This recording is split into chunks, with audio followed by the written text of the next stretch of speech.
Hey everyone, hope you guys are all having a great Saturday. Bitcoin is on the verge of a breakout to about $65,000, so we have to talk about this. First, we need to look at the weekly chart here, but before that, please make sure to give me a subscribe and a like so the algorithm knows I'm here. When we're looking at this weekly chart, we already know that Bitcoin is still relatively bearish. You can see how the momentum has been going down, and the price action has been going down as well with lower highs and lower lows. However, this week and next week, we could possibly see the stochastic and the RSI flip back to being bullish. The RSI has not been back to being bullish since April of this year, and the stochastic hasn't been bullish since back over here in May. So it's been a very, very long time here. On top of that, the MACD is losing some momentum on the downward slide. Now we're looking to maybe get more bullish here. That's the big maybe here. But what really has to happen this week is what we talked about. This breakout right there, and this is going to be something that's going to be very hard to do. And all honestly, this probably will happen sometime later on today or tomorrow before we have the weekly candle close. And then it's going to be up to next week to really get us above that $4,000 level of resistance. So we already know what's going on here. The daily chart tells an interesting story, and this is where I think you guys have an opportunity to buy right now. The last time we did a trade together, we did it because the MACD finally went green, and we bought here, we sold here. We took about a 20-hour play, which is our standard right now, 20 to 30 hours, and we were able to make some money off of that. And then, of course, some of you guys actually really well, they shorted yesterday, and you guys made some good money here today. However, that weekly chart, or that daily chart here, it's still bullish. You still see the MACD green, the RSI, the stochastic, everything's still going good. And historically, during this downward phase here, every time we have that MACD pop in green along with everything else, we have a pretty good move. The last one was over here, a pretty good move. The issue is for us is we keep on having these little moments of lower highs, right? So we had a high, lower high, lower high, lower high, lower high, lower high. And whenever we get too close to these these previous highs, I would say, Bitcoin really takes some pretty aggressive dumps. And this is where there is more of a high risk trade. But this is where Bitcoin could really change the narrative and start going bullish into the end of Q4, making us pretty much go above like $80,000, $90,000 by like December. It is going to be a hard ask. There is a lot of stuff we have to worry about here, but with the catalyst of rate cuts, maybe that's all we've been looking for here. Maybe. Let's talk about it a little bit more. So what you would be expecting here, since we've kind of already sold our positions, is an opportunity to buy here and then basically ride this breakout up towards $64,000. That's the easy trade coming up. You can either buy now or wait for the breakout. Either one, you're going to make some money because after it breaks out, it's going to ride up unless there's some crazy breaking news, which so far, I don't think there's going to be any big surprises. 25% basis rate cut. And then after that, just the Singapore events with token 2049. There shouldn't be too much stuff going on here. So that's kind of the way I'm looking at it right now. I'd pretty much want to buy some right now or just wait for a little bit longer. I think I'm going to wait a little bit longer here and wait for that big move to come along. The 4-hour chart is where I think we see some big moves going to play out. We already talked about this resistance. Let me get rid of these little squiggly lines for you guys. And let's get rid of that and that little teeny thing right there. All right. We had our dip, Bitcoin got rejected, and after that rejection, Bitcoin fell about 2% or about $1,200. Now you're seeing this come back up a little bit. You're seeing the 4-hour momentum dip down just a little bit here. It dipped down right here, and it still managed to pop up. So I'm not too concerned with the 4-hour momentum, but you can see we are getting a little bit overstretched. And so what's going to have to happen here is just like over here, a very aggressive and powerful pop. And that pop is where you guys are really going to be able to make your money. The reason I'm thinking of necessarily buying right now and just kind of waiting for that move is because I feel like if it pops out of nowhere, I may miss it.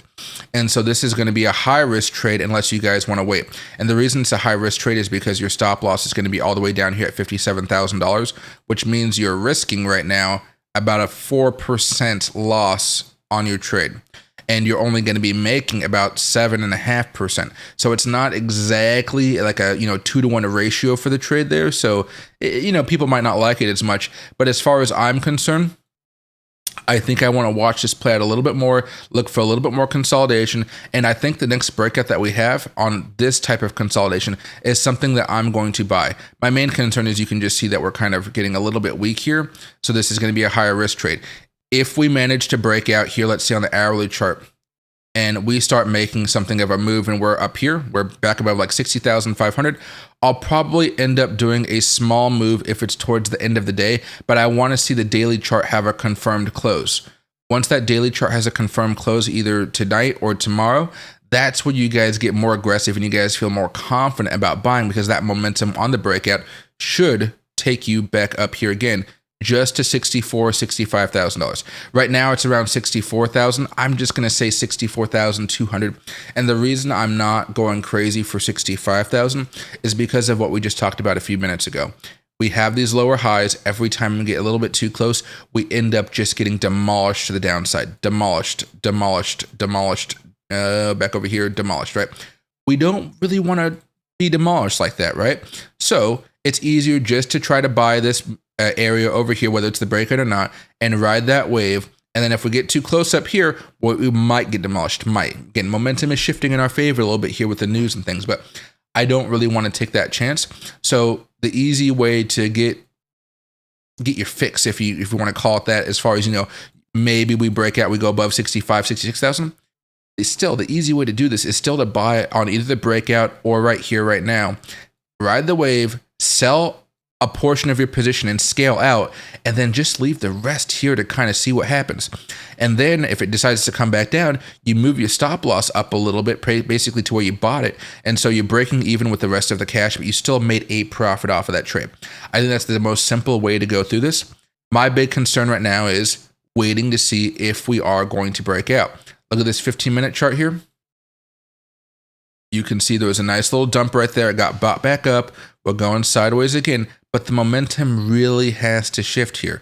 So I'm waiting for some type of pattern to show up, and then I'll be happy. I don't trust these ones right now, these simple ones. No, I don't want to see something like that.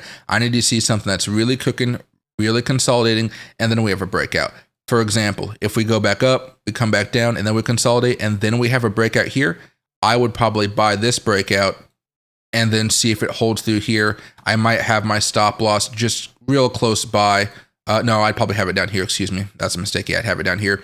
And then I'd just kind of wait and see. And if it comes back down and it fails, so be it. That's a trade I'm willing to do. One of the interesting things I was actually looking over here with Market Cipher is, listen to a pointer here.